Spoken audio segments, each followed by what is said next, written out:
Tem um verso da Bíblia que está muito popular no Brasil, com certeza você já ouviu, né? Conhecereis a verdade e a verdade vos libertará. Agora, talvez você nunca tenha ouvido a continuação desse texto. Jesus estava pregando ali no Monte das Oliveiras. Depois de dizer isso, ele falou o seguinte: da boca do diabo não sai verdade nenhuma, porque o diabo é o pai da mentira. Será que no Brasil hoje a gente está vivendo uma verdade mentirosa?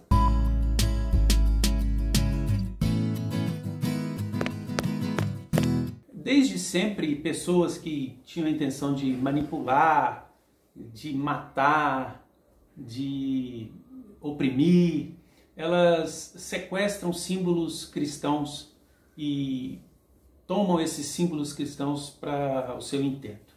Lá no início mesmo, viu? Já que a gente está falando de Bíblia, depois que Jesus morre, que os apóstolos começam a pregar ali na região de Jerusalém, e depois vão saindo um pouco mais para longe, aconteceu um fato interessante que está narrado lá na Bíblia. Na cidade de Samaria, Filipe estava pregando, muitas pessoas se converteram, e os apóstolos curavam, impondo as mãos, e no meio apareceu um sujeito que era conhecido na região como Simão o Mágico. Era um curandeiro de Araque que vivia na região, a população toda conhecia. Ele disse que se converteu e depois chamou Pedro e João num cantinho e falou assim: olha, esse poder que vocês têm de impor a mão, eu quero pagar por ele, vocês me vendem? É lógico que os apóstolos colocaram ele para correr. Quando a gente vem um pouquinho mais para cá, ali no século IV, Constantino, vendo que o Império Romano já estava em decadência e percebendo que a religião cristã começa a crescer ali na região de Roma, ele libera a religião, os cristãos eram perseguidos, e ele mesmo diz que se converte e cria um lema que era Deus no céu e o imperador na terra. Cria uma conexão direta com Deus, né? No século XX, agora há pouco, gente, 100 anos atrás praticamente, aconteceu o mesmo lá na Itália de Mussolini. Mussolini, quando era jovem, ele era um socialista e era um ateu convicto. Quando ele é eleito primeiro-ministro em 1922, ele estabelece uma estratégia de se aproximar do Papa Pio XI, que também tinha seus interesses. Então, depois de eleito, o Mussolini levou todo o seu gabinete para rezar lá no Vaticano de joelhos. E ele editou uma série de decretos, por exemplo, obrigando a instalação de crucifixos em todos os hospitais, nas repartições públicas. O Papa Pio XI aceitou aquilo porque tinha interesse de retomar a autonomia política, né, da Igreja Católica ali no Vaticano. O final a gente sabe qual foi. E, paralelamente a isso, lá na Alemanha, o Hitler nazista, né? Hitler nunca gostou de religião. O Hitler não era um cara religioso, ele não se relacionava bem com padres, ele era anticlerical, mas sabia da importância de ter a igreja do lado dele para o seu projeto. O Hitler mandou colocar na fivela do cinto dos soldados do Reich a expressão Deus está conosco. Aqui no Brasil aconteceu algo parecido. Jair Bolsonaro, quando decidiu ser candidato a presidente, um candidato competitivo, ele estabeleceu uma estratégia clara de se aproximar dos evangélicos, que foram fundamentais para a vitória dele. Jair Bolsonaro deu muitos sinais, continua dando, mas eu acho que a gente precisa recordar de 3 momentos assim, muito simbólicos dessa aproximação. O primeiro deles foi quando ele decide ir lá em Israel se batizar no Rio Jordão, em 2016. Quem pôs essa ideia na cabeça do Bolsonaro foi o pastor Everaldo, aquele que já foi até candidato a presidente, que é o dono do PSC. Na época o Bolsonaro era do PSC. É muito simbólico, né, para um evangélico ver que o cara foi batizar no Rio Jordão, embora ele fosse católico, e ali ele fez um batismo evangélico, né, um batismo por imersão. Batista, né, muitos evangélicos batizam por imersão. O segundo ato muito importante foi que, com certeza, alguém soprou para o Bolsonaro ali, Magno Malta, o próprio pastor Everaldo, esse entorno evangélico dele, a ideia de que ele pegasse um verso bíblico para ser o seu lema e repetir como mantra. Daí veio a ideia de Bolsonaro de dizer: conhecereis a verdade vos libertará. Tudo, agora ele fala isso, serve para tudo esse verso. E é um mantra mesmo. O terceiro evento muito simbólico foi a cereja do bolo, foi logo depois de confirmada a eleição dele, aquela oração na casa dele feita pelo Magno Malta, né?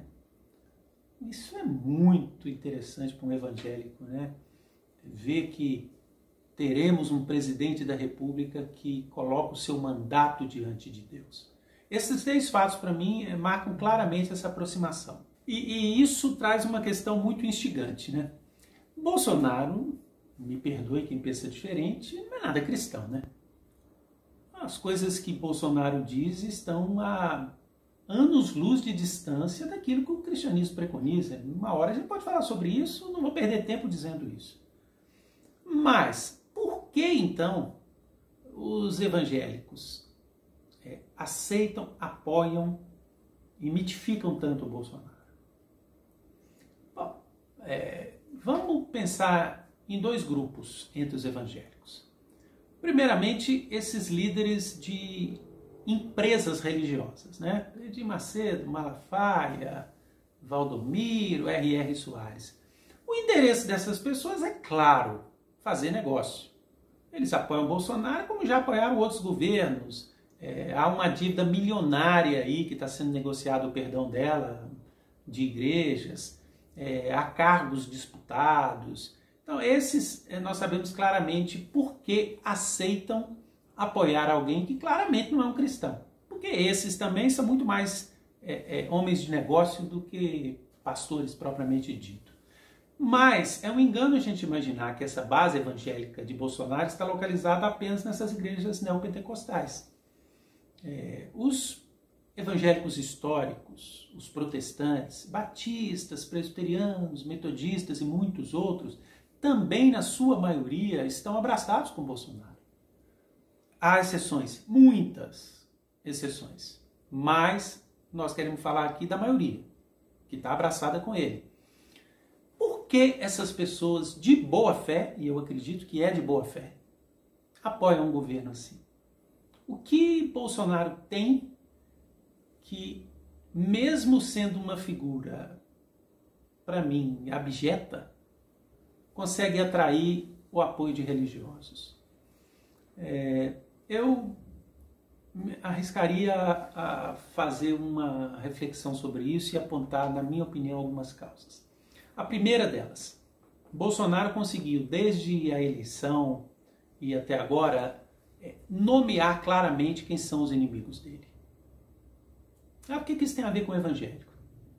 O evangélico, e aqui não há nenhum demérito nisso, não é nenhuma crítica jocosa, é apenas uma reflexão e uma análise. O evangélico, ele vê o mundo como uma eterna batalha entre bem e mal.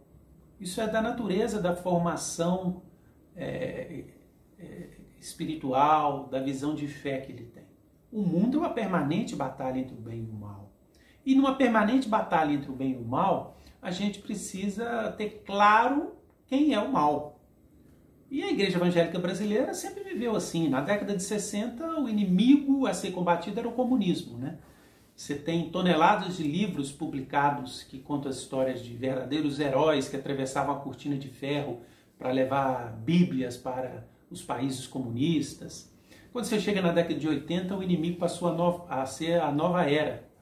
Uma coisa que muita gente nem sabe o que é, né? O movimento New Age, que eram aquelas comunidades alternativas que pregavam a ideia de que estava chegando um tempo de paz, de luz. E por incrível que pareça, os evangélicos viam isso como um inimigo a ser combatido. Hoje, no seio das igrejas evangélicas, o inimigo a ser combatido é a ameaça à família. O que é isso? O evangélico tem uma teologia da sexualidade, do corpo, muito cara a ele. Então, quando você fala da ideologia de gênero, que é uma coisa que foi inventada no seio da igreja evangélica, não sei o que é isso, isso não existe. Quando você fala do movimento LGBT querendo ter os seus direitos, né? Quando você fala do casamento entre pessoas do mesmo sexo, quando você fala do aborto, há aí uma clara ameaça a essa visão de mundo do evangélico. O evangélico hoje chama isso de comunismo também, né? Porque tudo é comunismo. O comunismo do evangélico hoje é isso. Bolsonaro consegue personificar o combate a esse inimigo. O segundo ponto, O segundo ponto é uma teologia que hoje é muito presente nas igrejas evangélicas, chamada de teologia do domínio. Uma teologia que vem dos Estados Unidos, como tudo que é ruim no evangelho vem dos Estados Unidos. Essa teologia diz o seguinte: para que se consuma o reino de Deus, para que Jesus Cristo volte em glória para a terra, é preciso que a igreja estenda o seu domínio sobre todas as estruturas culturais e políticas da sociedade. Hoje, nas igrejas evangélicas, há um desejo muito forte de avançar e de avançar e de avançar cada vez mais forte para estar presente nas estruturas culturais e políticas da sociedade. Com o governo Bolsonaro, os evangélicos percebem uma porta aberta nesse sentido. O problema todo é a gente parar para pensar no que é verdade, né? O que é verdade? Pilatos perguntou isso para Jesus Cristo. O que é verdade? Ele ficou em silêncio. Tem um filósofo que eu gosto muito, o Kierkegaard, que é um filósofo dinamarquês de origem protestante. E o Kierkegaard escreve um livro para discutir justamente isso. O que é essa verdade que Jesus Cristo fala? E ele divide a verdade em dois tipos. Aquelas verdades factuais e as verdades da razão. O que são as verdades factuais? São as coisas que acontecem, que estão calcadas em fatos e que são descritas pela ciência, pela investigação, ao longo do tempo são mudadas, não tem muita importância. Na história da humanidade, por exemplo, já se imaginou que a Terra era plana, né? Tem gente que pensa isso até hoje, né? Mas no passado isso era uma verdade científica. Aristóteles que depois lança as bases para mostrar que não, a Terra é redonda, gente. A Terra não é plana, a Terra é redonda. Então, a verdade factual, aquela coisa na qual eu acredito, aquela coisa que tem data, aquela coisa que aconteceu, aquela coisa que é verdadeira, ela pode mudar ao longo do tempo, ela não tem importância. O tempo em que ela aconteceu foi só uma ocasião. Já a verdade da razão, que o Kierkegaard fala, ela é uma verdade que muda a pessoa. A verdade da razão é um encontro com uma realidade que faz diferença na minha vida. Não importa se aconteceu ou se não aconteceu. Essa obsessão de impor à sociedade os valores nos quais nós acreditamos, ela é um perigo concreto que nós temos hoje. Outro dia eu li num comentário de internet um evangélico falando assim: finalmente nós vamos implantar um Irã gospel no Brasil. Essa aliança entre um líder despótico e uma comunidade religiosa que transforma esse líder em um mito de forma irracional, totalmente desconectada da realidade, ela é muito perigosa. E nossa missão é lutar contra isso.